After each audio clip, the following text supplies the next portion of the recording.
Hello everybody, Luke Schulte, Field of Grounds for Beck's Hybrids. Planters are about to start rolling, and I know oftentimes that first day can be rather hectic. What are the steps that we can take while the planter's still in the shop to ensure that first day planting isn't quite as chaotic as sometimes we often find it to be? And really that revolves around planting depth, uniformity across the whole planter, as well as that clean seed furrow. We've oftentimes talked about the importance of planting depth, but are we aware of the penalties that we pay if we don't necessarily zero in on the right planting depth, which we found in PFR to be about 2 inches on corn and 1.5 inches on soybeans. With corn, maintaining that 2-inch depth is really around having that soil temperature remain much more consistent around that seed zone. If we plant shallower, expecting to get that corn up a little quicker, we're going to have more fluctuations. And when our soil temperatures get the coolest, oftentimes in the morning, we're going to have more fluctuation between the daily high and the daily low, not necessarily allowing for and providing an environment for uniform emergence. But it's also about maintaining that 2-inch or greater planting depth so that we can ensure that we can protect that nodal root system when we get into the summer months, when oftentimes we can find ourselves to be hot and dry. If we plant too shallow, that nodal root system gets a little close to that soil surface and gets exposed to those drier climates that sometimes we can experience. But with soybeans, it's altogether different. That 1.5 inch depth provides us a better environment to have more nodulation efficiency. Soybeans tend to nodulate the most predominantly around the depth in which we seed. And nodules perform most consistently around that room temperature, the temperature it is in this shop right now, 70 degrees.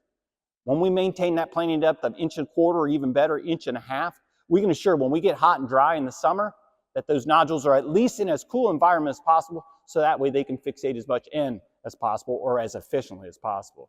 Jared Chester, part of our PFR team, he'll now zero in on what are some of the setup tendencies or what are some of those things they've learned along the way to ensure that we get off to the right start as the planters hit the field here in a few weeks.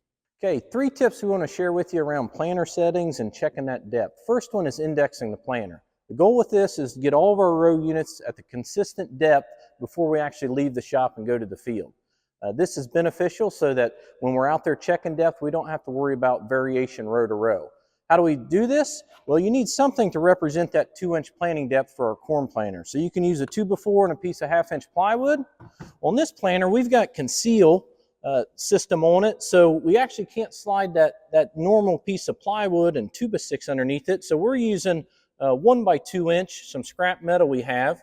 And how you do it is you take your depth handle, set it as deep as your planter will go, take your depth gauge representation, in this case it's these pieces of metal, slide them under your gauge wheels to represent that 2-inch planter, and then simply set your depth handle back up tight.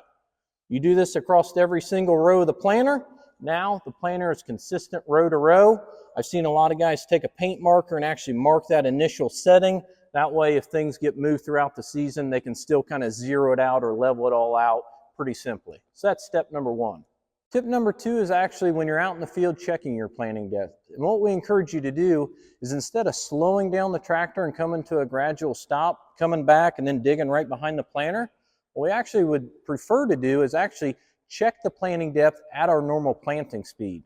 And the reason why is we've seen in no-till conditions, really hard ground, and especially when it gets hot and dry later in the planting season, it takes more downforce at that normal planting speed, and sometimes that can impact our depth. So when you go to actually check your planting depth, don't check it right behind the planter when you've just slowed down. Instead, maybe go over a pass or two where you're running at your normal planting speed.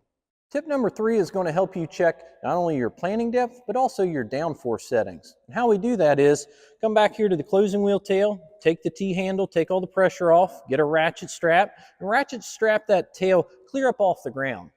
This, when we're planting, you'll be able to actually see right into the trench without the dirt being closed back on top of it. So this will allow you to really efficiently check your planting depth across a long area. Also, it'll allow you to evaluate your downforce settings.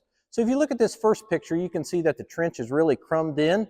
And so this tells us that we need to apply more downforce.